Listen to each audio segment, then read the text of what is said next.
27 রোজার রাতে সন্তান ফোন দিয়া বলে, বাবা আমি আগামীকাল রওনা দিলে রাত 2টা-3টায় গিয়া ঢাকায় নামবো, আমি সাহারি তোমাদের সঙ্গেই খাবো। মা বসে আছে, মায়ের সন্তানের বাবাও বসে আছে, সন্তান আসবে। রাত্র 2টা-3টা হয়ে গেছে, সাহারির সময় হয়ে গেছে, সন্তানের খবর নাই। শেষ টাইমে মা বাবা সাহারি খেয়ে ফজরের নামাজ পড়ে দরজার মধ্যে অপেক্ষা করতেছে, সন্তানের খবর নাই। 8টা, 9টা, 10টা বেজে গেছে, মায়ের মনটার ভালো লাগে না। স্বামীকে ডেকে বলে, স্বামীরে আমার সন্তান কই, আমার মনটা ভালো লাগে না, একটা ফোন লাগাও। স্বামী ডাক দিয়া বলে, চিন্তা করো না, ঈদের সময় যানজট থাকতে পারে, চলে আসবে। কিছুক্ষণ পর বাবার মনটাও ভালো লাগে না, বাইরে নেমে পায়চারি করতেছে। হঠাৎ করে একটা ফোন চলে আসছে। সন্তানের ফোন দেখে বাবার সে কি আনন্দ। ফোন রিসিভ করে যখনই সালাম দিল, অপর প্রান্ত থেকে সালামের উত্তরে সন্তানের কণ্ঠ পাওয়া যায় না। বাবা ডেকে বললেন, বাবা তুমি কে? এটা তো আমার সন্তানের কণ্ঠ নয়, তবে মোবাইলটা আমার সন্তানের। ওপার থেকে ডাক দেয়া বলে, আপনি কি এই লোকেই মোবাইলওয়ালার বাবা? বলে, হ্যাঁ। আপনি এখনো বাড়িতে কি করেন? আপনার যেই সন্তান ঢাকা থেকে গাড়ি নিয়া 2500-এর দিকে রওনা দিয়েছিল, ওই গাড়িটা 2500 পৌঁছতে পারে নাই। পথিমধ্যে সংঘর্ষে রাস্তার মধ্যেই অনেকগুলো মানুষ মারা গেছে, অনেক যুবকও তার মধ্যে আছে। রাস্তার পাশে সাদা কাপড় দিয়া ঢাকা। দেখেন আপনার সন্তান এই লাশের মধ্যে আছে কিনা। মোবাইলটা আমি রাস্তার পাশে পড়ে পাইলাম। বাবা পাগলের মতো একটা দৌড় দিছে। মা মনে করছে সন্তান বুঝি কাছাকাছি চলে আসছে। অন্যান্য সন্তানদের ডাক দেয়া বলে, তোরা কে, কোথায়, এদিকে আয়, তোদের ভাই বুঝি কাছাকাছি আসছে। আমার কলিজার টুকরা সন্তান, তোর বাবা যে আগায় আনতে গেছে, তাড়াতাড়ি নতুন চাদর বিছা, বালিশের কভার গুলো খুলে নতুন কভার লাগা, পানি গরম বসা, আমার সন্তান এসে গোসল করবে। আহারে সবাই ফুলের মেলা, ফুলের তোড়া নিয়ে অপেক্ষা করতেছে। 4টা বছর কলিজার টুকরা বাড়িতে নাই, বিদেশ থেকে আসবে। বাবা স্পটে গিয়া দেখেন অনেকগুলো লাশ সাদা কাপড় দিয়া ঢাকা। একটা একটা মাথার উপর থেকে কাপড় উঠান আর কৌতূহল বাড়তেছে, কাপড় উঠান আর কৌতূহল বাড়ে। হঠাৎ তাকায় দেখে কলিজার টুকরা সন্তান লাশের মিছিলে শামিল হয়ে গেছে।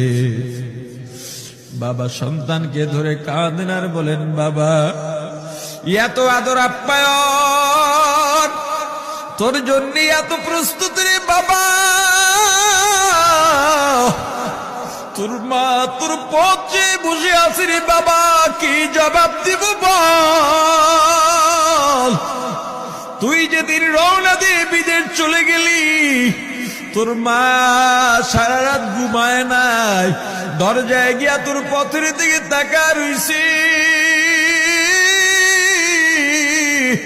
কত রাত আমি মা আমি বাবা দেখলাম, তোর মা গভীর রাতে বিছানায় নাই। খুঁজতে খুঁজতে দেখলাম দরজায় গিয়া তোর মা কাঁদে। কত রাত তোর মা তোর জন্য নামাজ পড়তে পত্রে রাত্রটা নির্ঘুম কাটায় দিছে রে বাবা। কত রাত তোর মা তোর জন্য দোয়া করতে করতে নির্ঘুম রাত্র কাটায় দিছে। এই 4 বছরে 8টা ঈদ, ঈদের সময় আমরা নতুন কাপড় কিনছি, নতুন কাপড় পরছি। তোর মায়ের জন্য আমি নতুন শাড়ি এনে খাটের উপরে রাখলাম। ঈদের নামাজ পড়ে এসে দেখি কাপড়টা খাটের উপরেই আছে। তোর মা প্রথম ঘরেও নাই, মাঝের ঘরেও নাই, পেছনের ঘরেও নাই। খুঁজতে খুঁজতে গিয়া দেখি তোর মা কিচেন রুমে আছে। ওই নাস্তা নাড়াইতেছে, দুধ নাড়তেছে, দুধ উথলাইয়া পুইরা যাইতেছে, খবর নাই। আমি তাকায় দেখলাম তোর মায়ের 2 চক্ষু দিয়া টপ টপ করে পানি পড়তেছে। ডাক দিয়া বললাম, ওরে বিবি, ঈদের দিনে তুমি কেন কাঁদো? তোমার জন্য শাড়ি আনলাম, সেটাও কেন পরলা না? তোর মা জবাব দিয়া বলছি, স্বামী গো, আপনার আপনারা যখন নামাজের জন্য রওনা দিয়া গেলেন, আমার অমুক সন্তান আপনার সঙ্গে যায় নামাজ দিয়া নতুন পোশাক পরে নামাজে রওনা দিয়েছে, কত সুন্দর লাগছে দেখতে। হঠাৎ করে তাকায় দেখলাম আমার কলিজের একটা মানিক আপনাদের সাথে নাই। আমার মনটার ভালো লাগে নাই। আমি ফোন দিলাম আমার মানিকের কাছে। ফোন রিসিভ করে বলে, মা নাস্তা বানাইছি, খাইছি, এখনো ছুটিতে আছি, আনন্দ করতেছি, ঘোরাফেরা করতেছি, কিন্তু আমি মায়ের মন। আমি বললাম, বাবা তুই আমাকে পেটে ধরিস নাই, আমি তোকে পেটে ধরছি। আমাকে খুশি রাখার জন্য কত কথাই না বললি, ঈদের টাকা পাঠাইলি, তোর টাকা দিয়া তোর বাবা জামা কিনছে, তোর ভাইরা জামা কাপড় কিনছে, তোর টাকা দিয়ে পরিশ্রমের টাকা দিয়ে আমার শাড়ি কিনছে, গহনা কিনছে, কিন্তু তোর পাশে আমি হাতুড়ের বাড়ির শব্দ কেন পাই? আমার সন্তান বলতে চায় না, পরে বলে, মাগো কাজ করতে আসছি, টাকা নিয়ে কাজ করি, ঈদের দিনেও আমাদের ছুটি দেয় না। ওরে স্বামী বলে, ঈদের দিনেও যেই সন্তান কাজ করে, এই শ্রমের টাকার শাড়ি আমি মা কেমনে পরব রে? ওরে বাবা, আজকে তুই আসবি, খবর শুনে তোর মা এক সপ্তাহ আগের থেকে ঘুমায় না, তোর জন্য কত রঙের পিঠা বানাইছি, তোর জন্য কত আয়োজন, আমি তোর মাকে কি বলবো বাবা বল। বাবা সন্তানের লাশ অ্যাম্বুলেন্সে উঠে বাড়ির দিকে রওনা দিছে।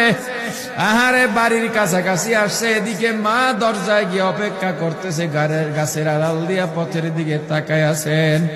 দেখেন একটা গাড়ি আসতেছে, মায়ের সে কি আনন্দ, বাড়ির মধ্যে দৌড় দিছে, তোরা কই তাড়াতাড়ি আয়, ফুলের মালাগুলা নিয়ে আয়, গাড়ি এসে পড়ছে। বাড়ির দরজা দিয়ে যখন অ্যাম্বুলেন্সের হরেন দিয়া ঢুকতেছে, হুইসেল দিয়া ঢুকতেছে, মা একটা চিৎকার দিছে, ওরে এই মরণ গাড়ি আবার বাড়ি কেন, কার কপাল পুরুষে?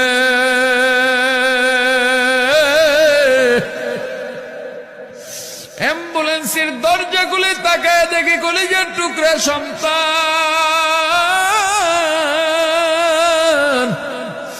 এমন ঘুমাইছে, আর জীবনেও উঠবে না। মা কাঁদেন আর বলেন, ওরে বাবা এটা তোর বিছানা নয়, নতুন চাদর বিছাইছি। বোন কান্দে আর বলে, ভাই আরে তোর জন্য ফুলে